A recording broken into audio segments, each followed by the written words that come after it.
الأمي وأصحابه وأزواجه وذريته كما صليت على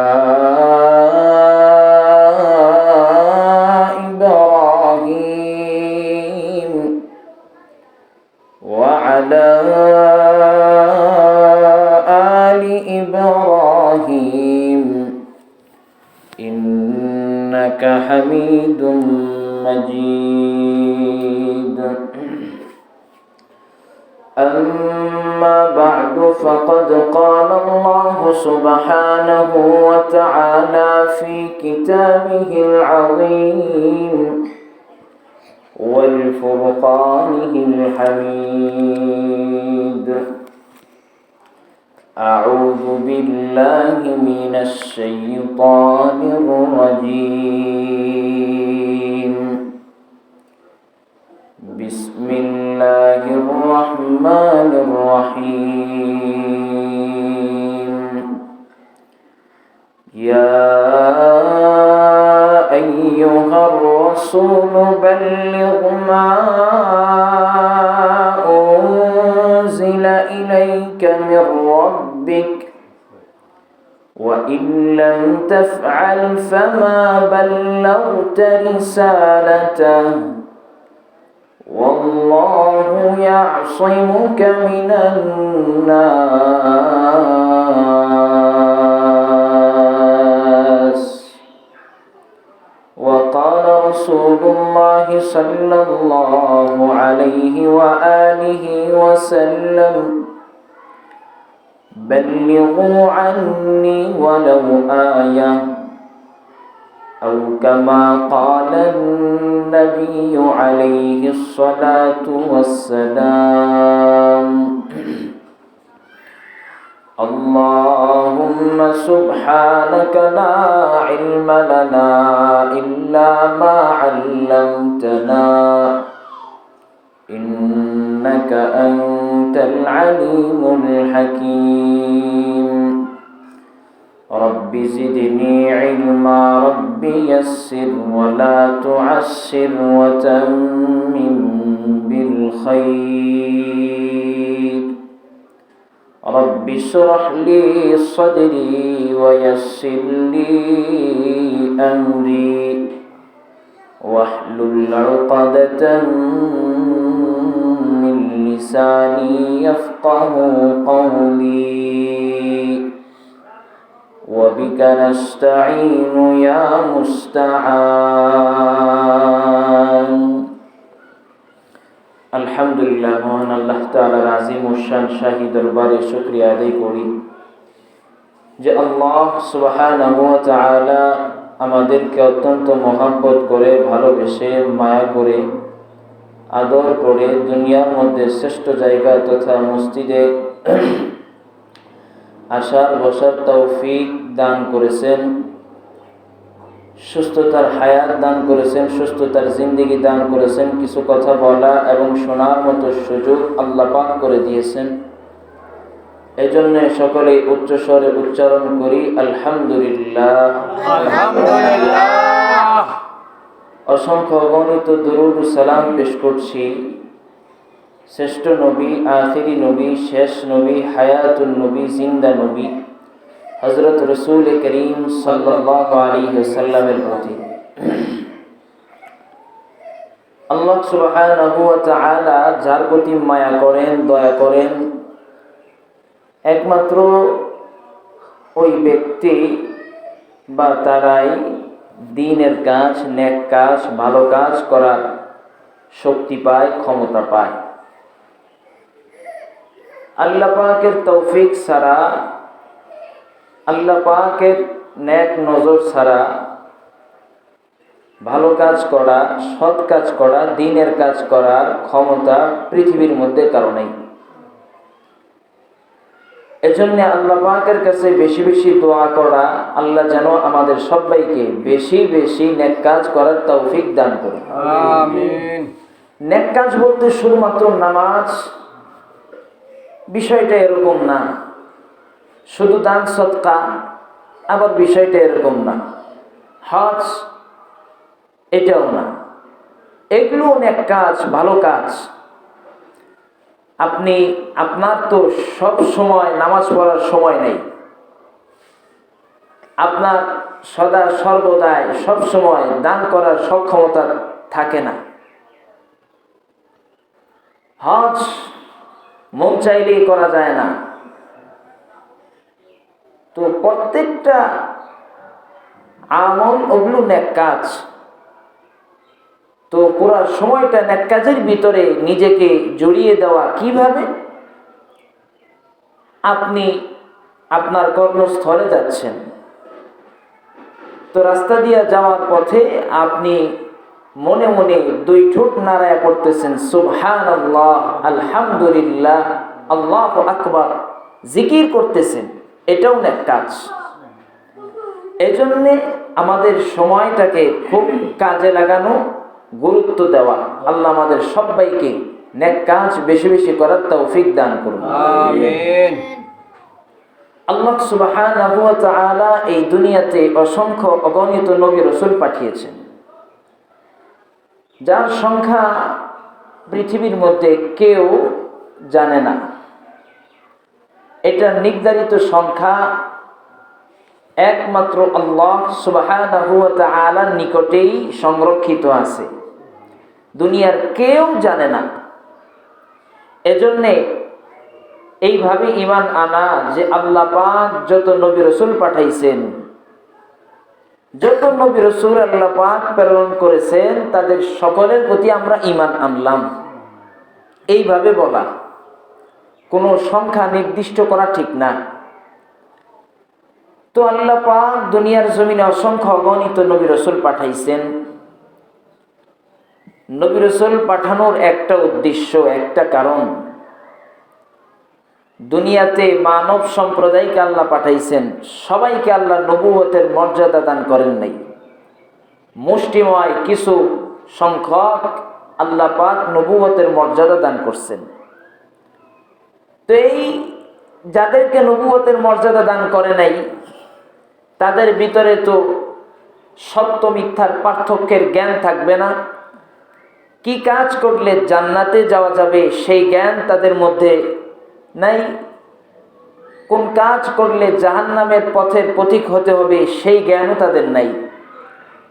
তো আল্লাহ পাক তার নির্বাচিত কিছু বান্দাদেরকে সেই জ্ঞান দান করেছেন, যাদেরকে নবী ও রাসূল বলা হয়। তো আল্লাহ পাক তাদেরকে এই জ্ঞান দান করছেন, ওহী পাঠাইছেন, নবুয়ত দান করছেন, রিসালাতের দায়িত্ব দান করছেন। তো তাদেরকে নবুয়ত, রিসালাত বা ওহী পাঠানোর উদ্দেশ্য হলো উম্মতের মাঝে ছড়িয়ে দিবে, প্রচার করবে, প্রসার করবে, দাওয়াতের কাজ করবে। দাওয়াত মানে আহ্বান করা, ডাকা। কার পথে ডাকা? আল্লাহ পাকের পথে ডাকা। প্রচার প্রসারের আরবি শব্দ হলো তাবলীগ, প্রচার করা, প্রসার করা। তো আল্লাহ পাক নবী রাসূল পাঠাইছেন এই দাওয়াতু তাবলীগের কাজের জন্য। আল্লাহ নবী রাসূল পাঠাইছেন, উম্মতের মাঝে নবীরা দাওয়াতু তাবলীগের কাজ করছেন। আল্লাহ কোরআনে বেশ কিছু দাওয়াতু নবীদের দাওয়াতু তাবলীগের কথা তুইলা ধরছেন। যেমন হযরত নূহ আলাইহিস সালাম আল্লাহ পাকের অত্যন্ত প্রিয় একজন নবী। ওনার দাওয়াতু তাবলীগের কথা আল্লাহ সূরাতুল আ'রাফে তুইলা ধরছেন। লাকাদ আরসালনা নূহান ইলা কওমিহি لقد أرسلنا نوحا إلى قومه فقال يا قوم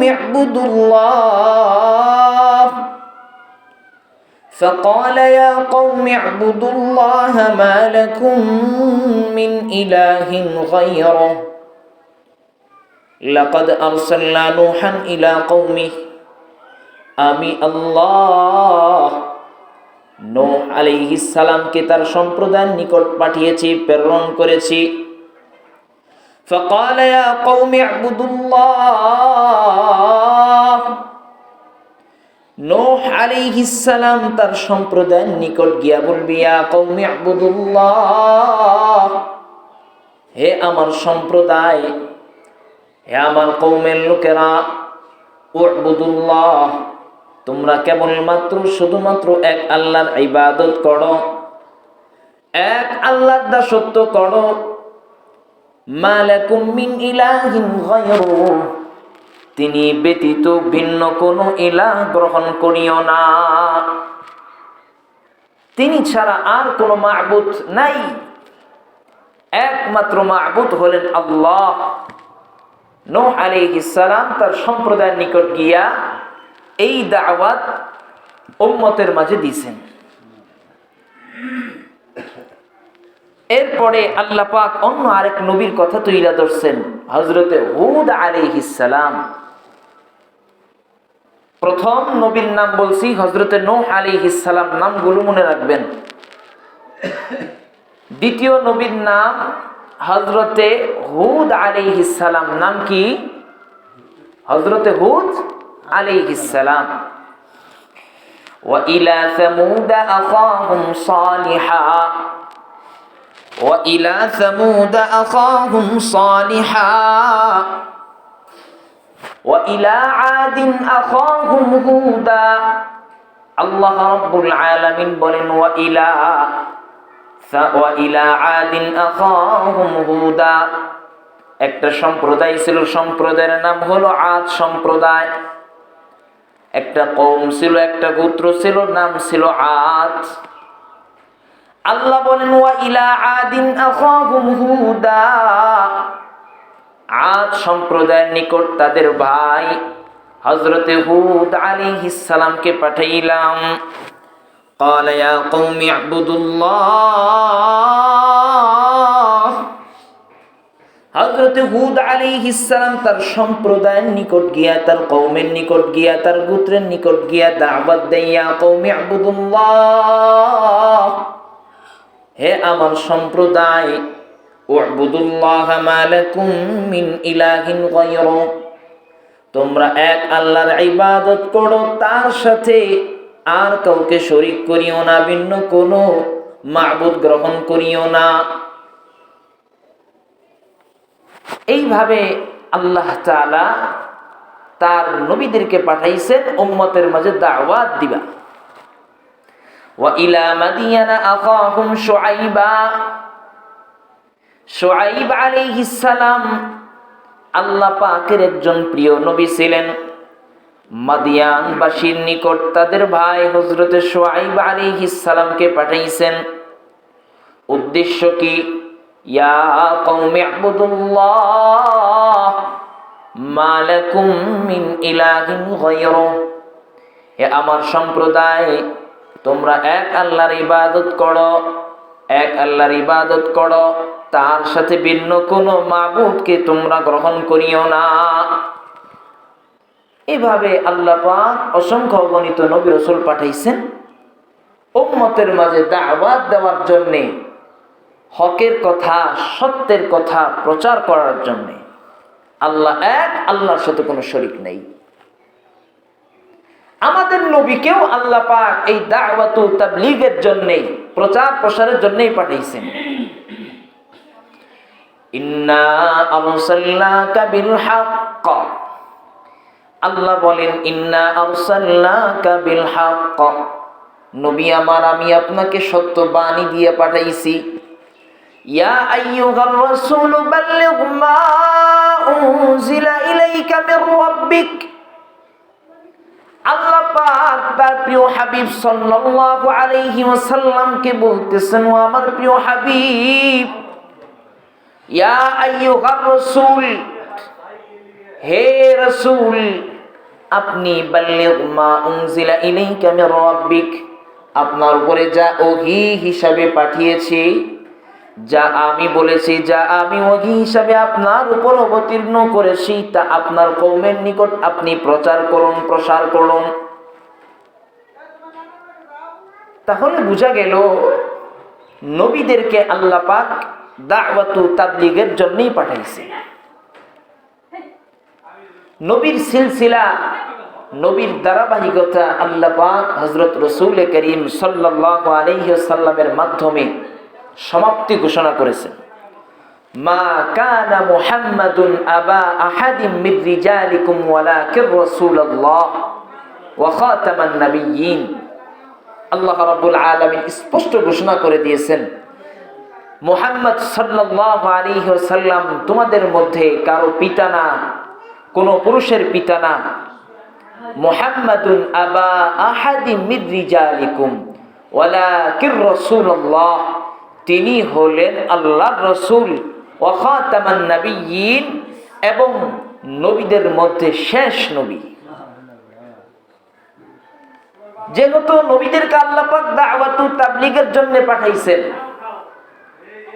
আর নবীদের সিলসিলা, নবীদের ধারাবাহিকতা আল্লাহ পাক হযরত রাসূল করিম সাল্লাল্লাহু আলাইহি ওয়াসাল্লামের মাধ্যমে সমাপ্তি ঘোষণা করছেন। হযরত মুহাম্মদ সাল্লাল্লাহু আলাইহি ওয়াসাল্লামের পরে আর কোন নবী এই দুনিয়াতে আগমন করবে না। হ্যাঁ, হযরত ঈসা আলাইহিস সালাম আগমন করবে, তবে নবী হিসাবে না, তার নবুয়ত নিয়ে আগমন করবে না, বরং আমাদের নবীর উম্মত হিসাবে দুনিয়াতে আগমন করবে। তো যেহেতু নবীদের সিলসিলা শেষ, দুনিয়া তো চলমান, দুনিয়া চলছে, এখনো ধ্বংস হয় নাই। তো এই দাওয়াতু তাবলীগ বা ইসলামের প্রচার প্রসার, হকের কথা, হকের প্রচার প্রসার কারা করবে? আল্লাহ রাসূল সাল্লাল্লাহু আলাইহি ওয়াসাল্লাম স্পষ্ট ঘোষণা করে গেছেন, ইন্নাল উলামা ওয়ারাসাতুল আম্বিয়া। শুনে রাখো, দুনিয়ার মধ্যে তো অসংখ্য অগণিত শ্রেণীর মানুষ আছে, আলেম আছে, গায়রে আলেম আছে, বিভিন্ন শ্রেণী পেশার মানুষ আছে। দুনিয়ার কাউকে আল্লাহর নবী তার ওয়ারিস বানায়া যান নাই, এক শ্রেণীকে বানায়া গেছেন, তারা হলেন উম্মতের আহলে হক, উলামায়ে কেরাম। এই উলামায়ে কেরাম গণই নবুয়তের যে কাজ ছিল, সেই কাজ কিয়ামত পর্যন্ত করবে। এই দায়িত্ব আল্লাহ রাসূল উম্মতের উলামায়ে কেরামদেরকে দিয়ে গেছেন। এজন্যই উম্মতের উলামায়ে কেরাম আজকে দাওয়াতু তাবলীগের কাজ করছেন। দাওয়াতু তাবলীগ শুধুমাত্র আমরা যে দাওয়াতু তাবলীগ চিনি, এটার নামই দাওয়াতু তাবলীগ, বাকিগুলোর নাম দাওয়াতু তাবলীগ নয়, বিষয়টা এরকম না। এখানে আমি বসে কথা বলছি, এটার নামও দাওয়াতু তাবলীগ।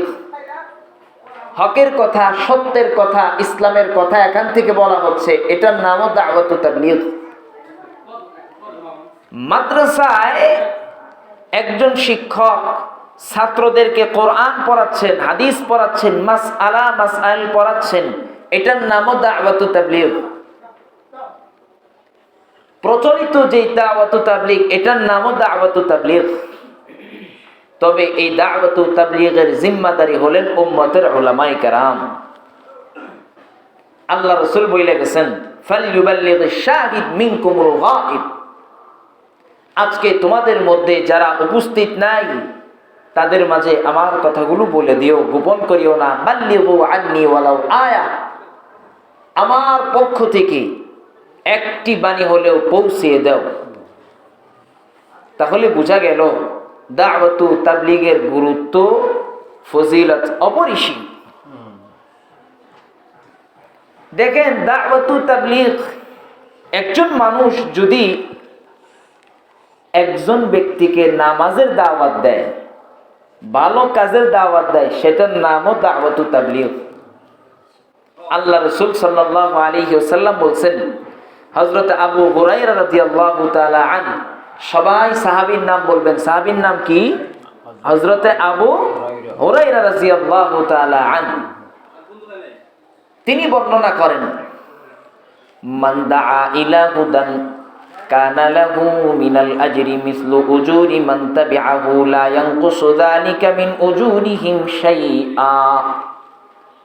হযরত আবু হুরায়রা রাদিয়াল্লাহু তাআলা আনহু বর্ণনা করেন, যেই ব্যক্তি হেদায়েতের দিকে ডাকবে, যেই ব্যক্তি ভালো পথের দিকে ডাকবে, ওই ব্যক্তি সওয়াব পাবে। কেমন সওয়াব পাবে? যেই ব্যক্তিকে ডাকবে, কথার কথা নামাজের জন্য ডাকছে, এক ব্যক্তি আরেক ব্যক্তিকে নামাজের জন্য ডাকছে। কথার কথা ধরেন, আমি আপনাকে নামাজের জন্য ডাকলাম, আমিও নামাজ পড়ছি, আপনিও নামাজ পড়ছেন। আমার নামাজ কবুল হয়েছে কিনা কোনো গ্যারান্টি নাই। নামাজ কবুল হয়েছে কিনা দুনিয়ার কেউ বলতে পারবে না, একমাত্র আল্লাহ তিনি জানেন আমার নামাজ কবুল হয়েছে কিনা। কিন্তু রাসূল বইলা গেছেন, আমার দাওয়াতে আপনি যে নামাজ পড়লেন, বা আপনার দাওয়াতে আমি যে নামাজ পড়লাম, আমার নামাজ কবুল হয়েছে কিনা এটাও জানি না। আপনি যে আমাকে দাওয়াত দিছেন, রাসূল বইলা গেছেন আমি নামাজ পড়ছি, কবুলের কোনো গ্যারান্টি নাই। তবে রাসূল বইলা গেছেন ওই ব্যক্তির নামাজ কবুল হয়েছে কিনা এটার কোনো গ্যারান্টি নাই। এটা সমস্যা করতেছে মনে হয় না?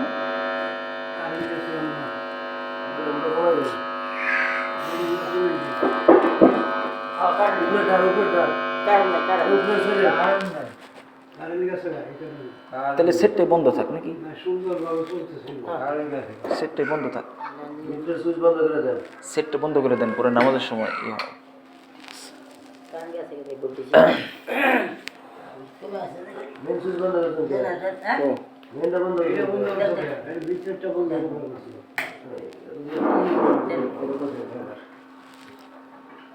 যদি কোনো ব্যক্তি নামাজের দিকে ডাকে,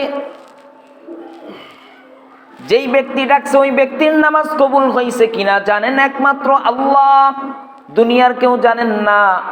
তবে ওই ব্যক্তি দাওয়াত দিছে, নামাজের জন্য ডাকছে, রাসূল বইলা গেছেন ওই ব্যক্তি নামাজ পড়ার কারণে যেই ব্যক্তি ডাকছে ওই ব্যক্তি কবুল নামাজের সওয়াব পাবে।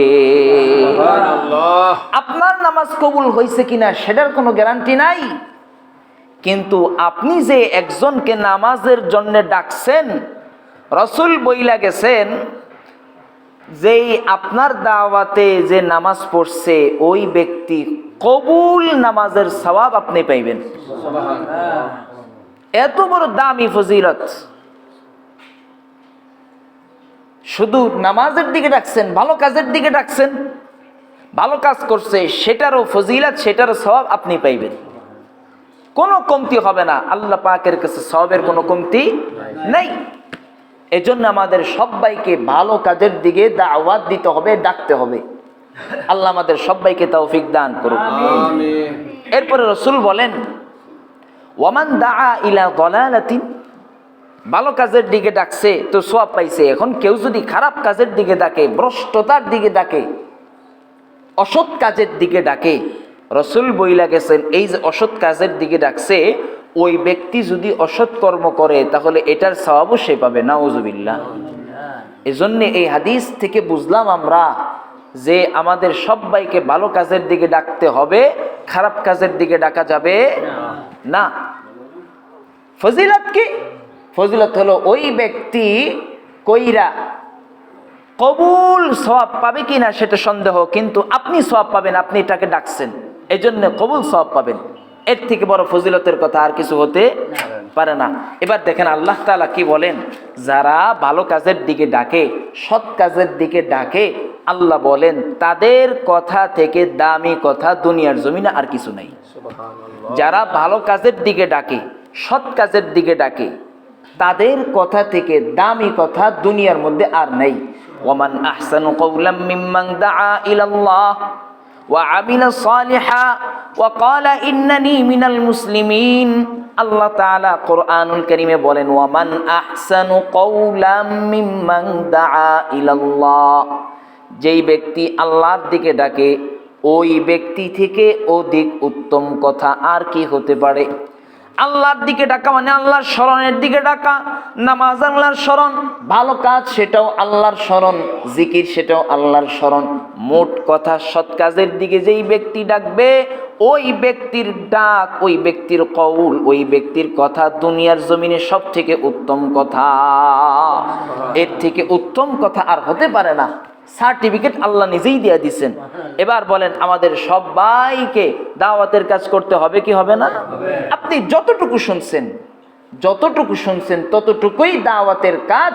এই হকের কথা, ইসলামের কথাগুলো প্রচার করতে হবে। এবার আসেন আমরা এই দাওয়াতের কাজ, হকের কাজ, ইসলামের কথা, ভালো কথা কাদের কাছে প্রচার করব? এক নাম্বার মেজদাক হলো আপনি নিজে, এক নাম্বার উদ্দেশ্য হলো আপনি নিজে এটা আমল বাস্তবায়ন করেন।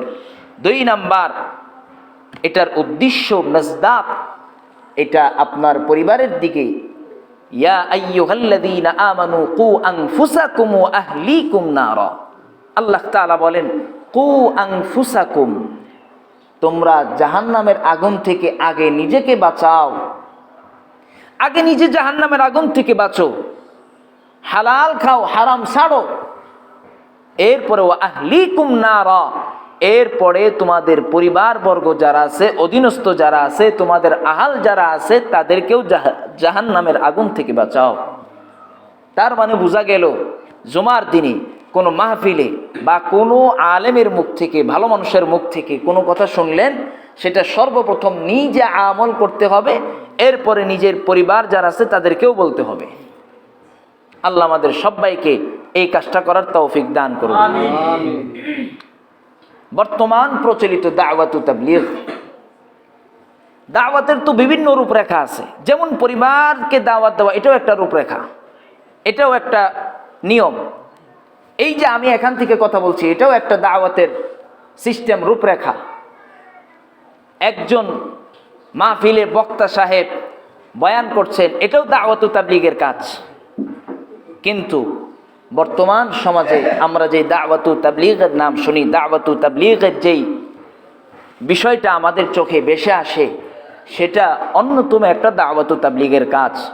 সেটাও ছোট না, বরং অনেক বড়। তবে সেখানে বেশ কিছু মানুষের সমস্যার কারণে আজকে আমাদের চোখে সমস্যা হয়ে দাঁড়িয়েছে।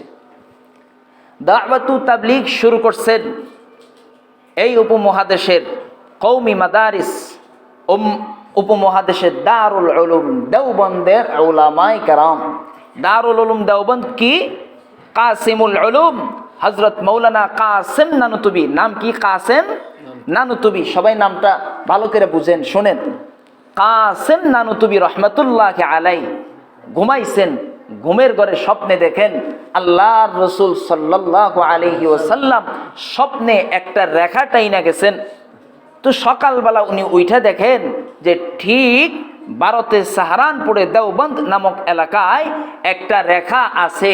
স্বপ্নে উনি নির্দেশ পাইছেন এখানে একটা মাদ্রাসা প্রতিষ্ঠা হোক। হযরত কাসেম নানুতুবি রহমতুল্লাহি আলাইহি এই দেওবন্দ নামক এলাকায় দারুল উলুম দেওবন্দ প্রতিষ্ঠা করেন।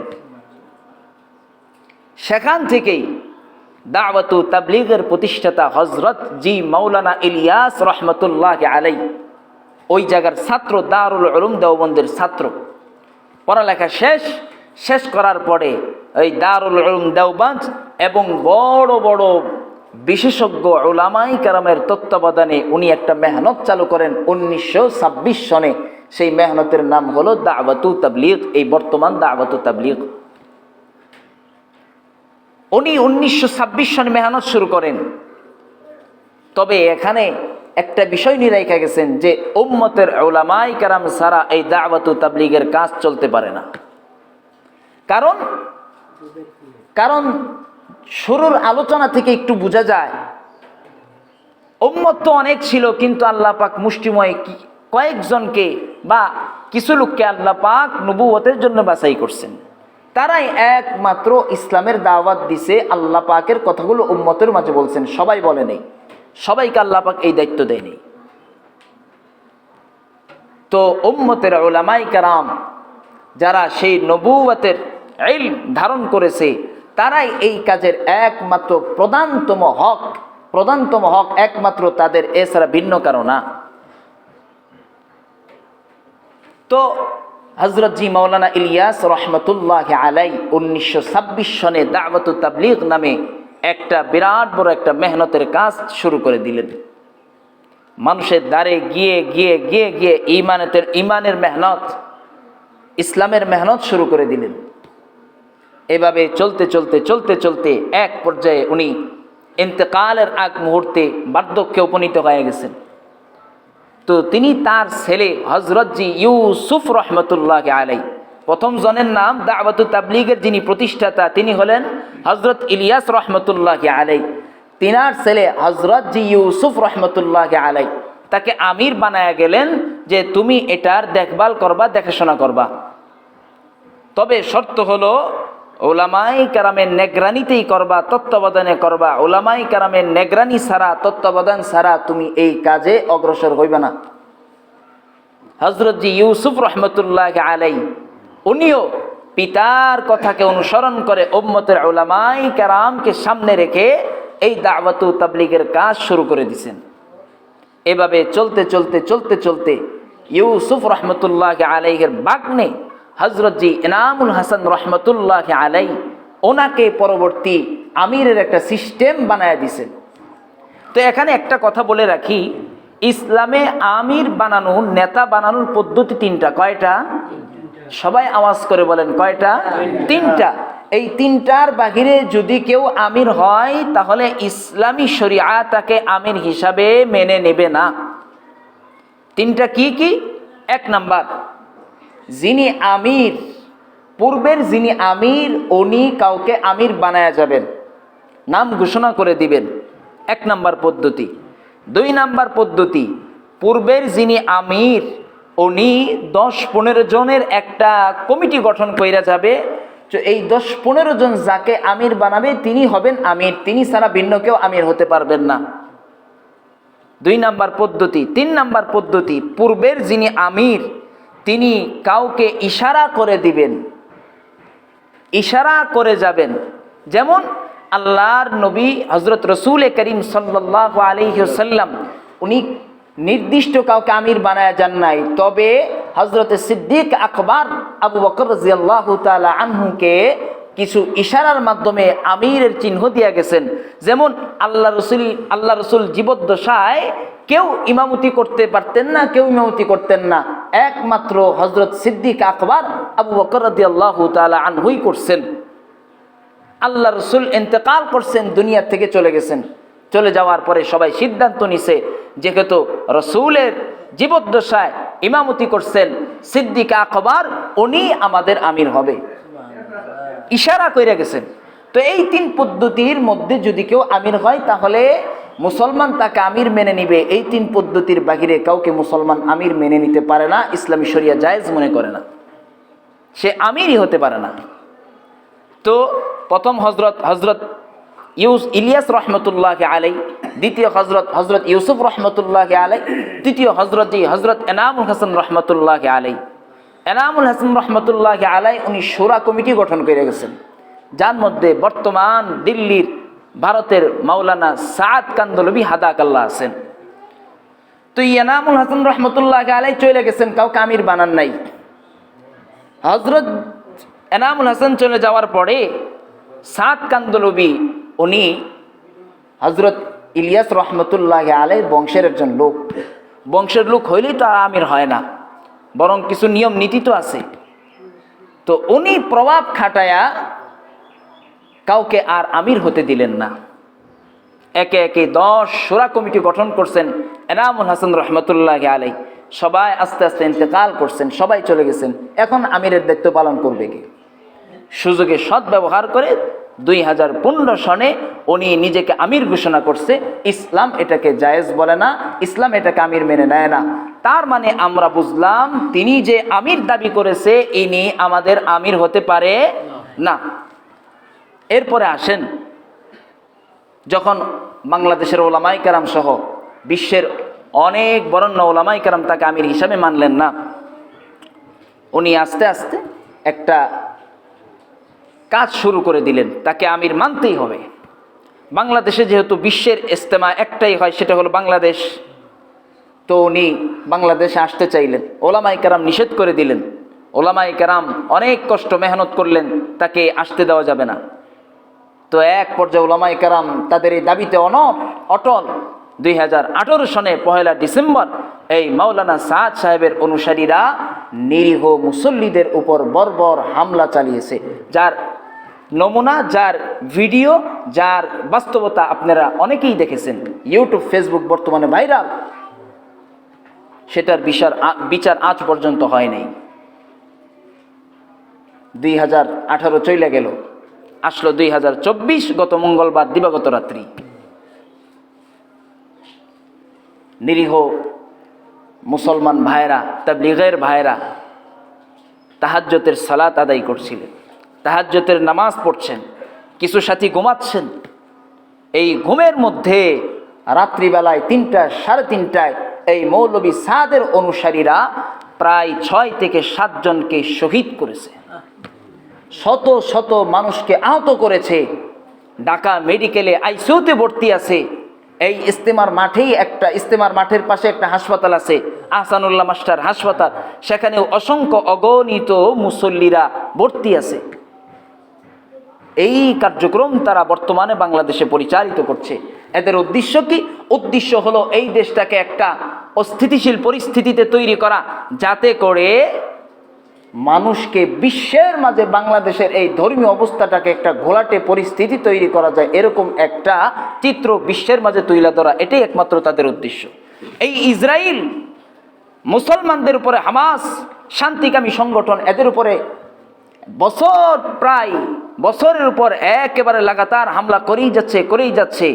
এই ইসরায়েলের সাথে এই মৌলভী সাদ সাহেবের তথাকথিত কিছু লোকের সম্পর্ক আছে, যা দৈনিক এই পত্রিকাগুলো রিপোর্ট করেছে। আজকে কি বলবো, বড় কষ্ট লাগে, অশ্রুক্ষরণ হয়। কি বলবো এদেরকে নিয়ে? আহা, যার ঘাঁটি আমাদের অত্র এলাকাতেও আছে। মুসলমান ভাইয়েরা আমার, এই কথাগুলো আমি বলছি, আমার দায়িত্ব থেকে আমি বলছি। এর জিম্মাদারি শুধুমাত্র আমার নয়, আপনাদের এই জিম্মাদারি। এদেরকে সময় মতো রুখে দেওয়া, এটা আপনাদেরও জিম্মাদারি। নয়তোবা আমার আর আপনার ইমান আমলের হেফাজত থাকবে না, নিশ্চয়তা থাকবে না, ইমান আমল ধ্বংস করে নিবে। এদের মূল ইসলামের দাওয়াত প্রচার প্রসার উদ্দেশ্য নয়, বরং কিভাবে দেশকে অস্থিতিশীল করা যায়, নৈরাজ্য সৃষ্টি করা যায়, এটাই একমাত্র তাদের উদ্দেশ্য।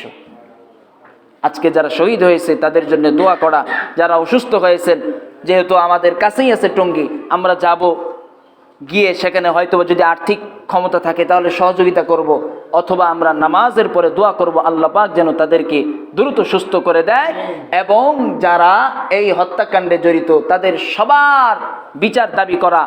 আল্লাহ পাক সবাইকে পরিপূর্ণভাবে কথাগুলোর উপর আমল করার তৌফিক দান করুক, হেদায়েত দান করুক, সহি বুঝ দান করুক। আমিন। ওয়া আখির দাওয়ানা আনিল হামদুলিল্লাহি রাব্বিল আলামিন। যারা নামাজ পড়েনি, নামাজ পড়েনি।